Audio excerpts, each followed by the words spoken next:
Hey there, guys. This is Tachi doing a war recap for Highly Active.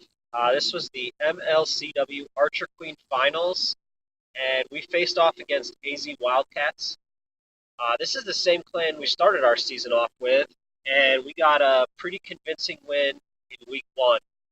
And this was clearly not the same clan as it was the first time we matched them up. Uh, Improvements in base building, their attacks, dips, up hits, planning, scouting. Um, the only thing that they lacked this war that really set them back was the TH9 hits. Their TH9 hit rate was a little below 50%, and that left them with almost no scouts. So let's take a look at the map here. Um, They left one of our 11s with a single star. They did give it about 6 or 7 hits. They could not crack it. They were struggling on percent, and that's too bad for them. They did have one dip fail at the very last seconds of war. That left them with 69 to 70. The dip fail was an unscouted base, uh, fresh hit, and they went with miners. They tried to get a lure, and I had a Tesla blocking the lure with a whiz tower, and the lure did fail. So that about locked up the war for us. That was in the final seconds of war anyway. Um,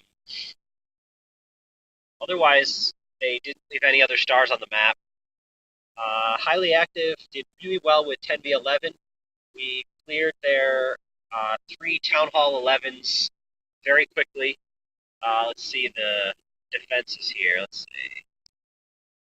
So it took us 2 hits on Sir Torres, 2 hits on WC, and 2 hits on Tony the Great.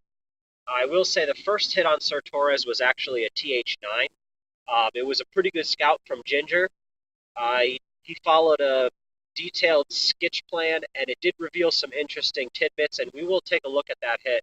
Um, that was a very nice up hit by SBJ, who managed to pick up the 4 pack on his birthday, no less. He is a real monster at the 10v11. He definitely puts in the work and watches the tape and constantly practicing, and it shows. It definitely showed in the finals when it mattered the most.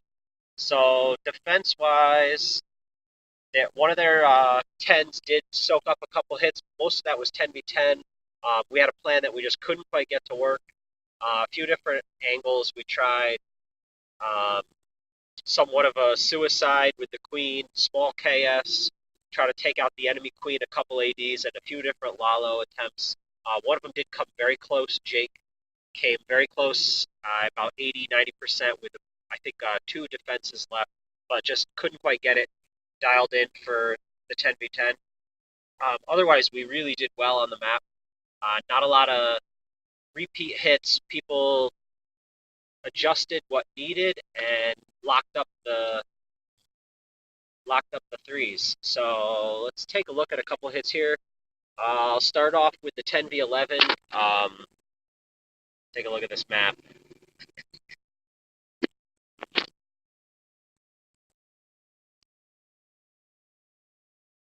So we noticed there was a little bit of a hole, and we were able to sneak an archer in and take out the 2 mortars. Pretty great value for 2 archers. And then because the mortars are gone, it opens up even more percent.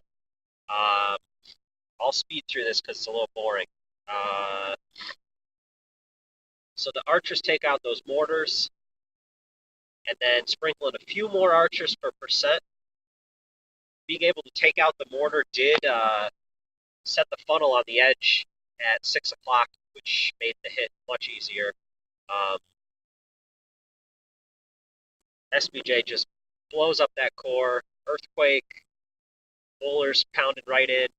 The DPS CC, which was scouted, does suck the bowlers into the core, and that helps make up for the fact that the queen decided to wall bang and did not take the jump or the wall break, which is something we saw with the most recent update switching from closest 5 buildings to closest 3 buildings. Now the queen pretty much refuses to take any jumps unless you make a ridiculous funnel, and even still she might wall bang, which she did here. So this was a great hit. SBJ, happy birthday to you, and thank you for the 4-pack. Let's take a look at this map. Let's see what a few more hits. So I'll take a look here. This is actually my cleanup attempt. Gavin laid out the plan. Kind of an unusual base, just with the layout of everything. So tons of free percent, as you can see. I'm just sprinkling in the archers and the minions. And because I've got so much easy percent, I'm able to use a very large portion of my squad just for funneling and a push to the town hall.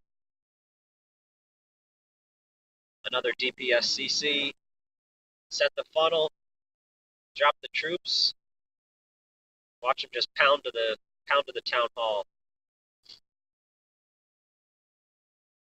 Queen clears it up.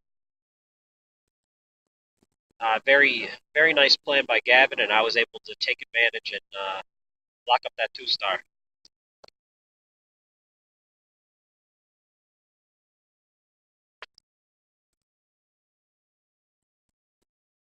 Let's see, take a look at a Town Hall 9 hit here.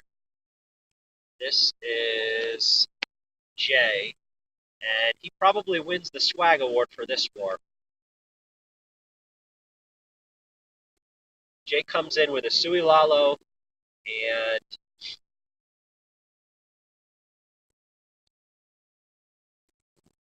CC, this is a fresh hit, fresh triple. Sets the funnel, looks like he's going for the AD and the queen kill. King and some whiz take care of the CC. Queen steps up, and then enemy queen is down. And that's about all she wrote. I mean, at this point, he has so many troops left for the rest of this base, and he's already got a nice funnel kind of set up with the dead core there, and that just makes Lalo pathing too easy, especially for someone as good as Jay. So I'll speed this up a little bit, see if we can take a look at this. He works his loons and his lavas around clockwise. And get ready for the swag. Yeah, he might not have lost any loons in this attack. This is total overkill. Saves a loon for cleanup, just to speed things along. And he's swagging 3 haste and a heal here. This is just total overkill. No stopping Jay. Jay had one of the best hit rates for the season for TH9, and this is another attack showing just why he was so good.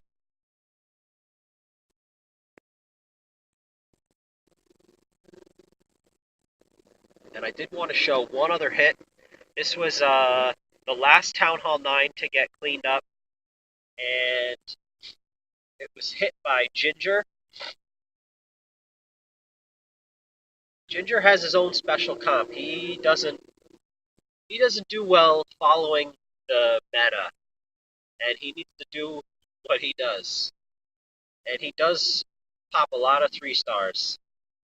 And this is a very unusual hit. So let's take a look.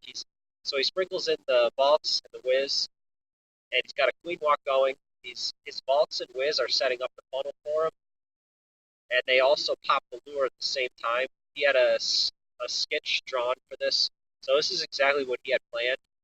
The one whiz did kind of lag off there on the bottom and does target his healers, but he's able to react just in time, drops a whiz, takes out the enemy whiz, and he's on his way with his walk. The walk sets up the funnel. Everything's going smooth.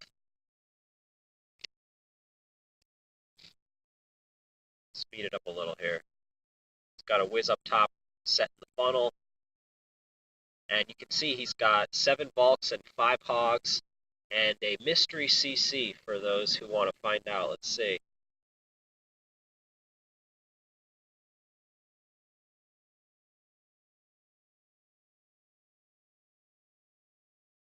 Queen's kind of doing some cleanup, and he's got miners in the CC and a Skelly spell to distract the Island Expo. And those miners just kind of work through the hogs, take out a couple early point, and then the miners are just kind of working their way. Still got Volks, still got his heroes. Healers finally do start taking some fire, but at this point the base is wrecked. He has demolished this. He's got a full golem. He's got some Volks. Got the miners. Tons of troops. Tons of time. This was the 3rd hit on the base, and this was the last 9 to clear. This locked up a lot of scouts for us, and it set the tone for the second half of the war when the 10s and the 11s could really attack. And let's see.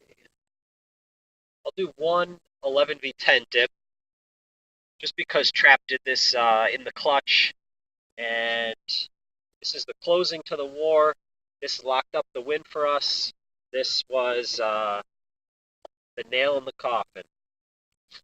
This was a scouted base, so he knew where everything was, and can't stop the bitch. Here it comes. At this point, there's 3 attacks going simultaneously at the close of the war.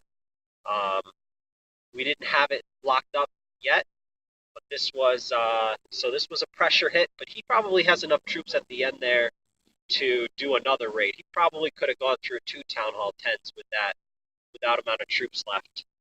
So this was a great war, and hats off to AZ Wildcats for making a full 180, starting the season off with a loss, and we ended up matching you guys in the finals. It was very fun. One of the best wars of the season for us, and thanks very much.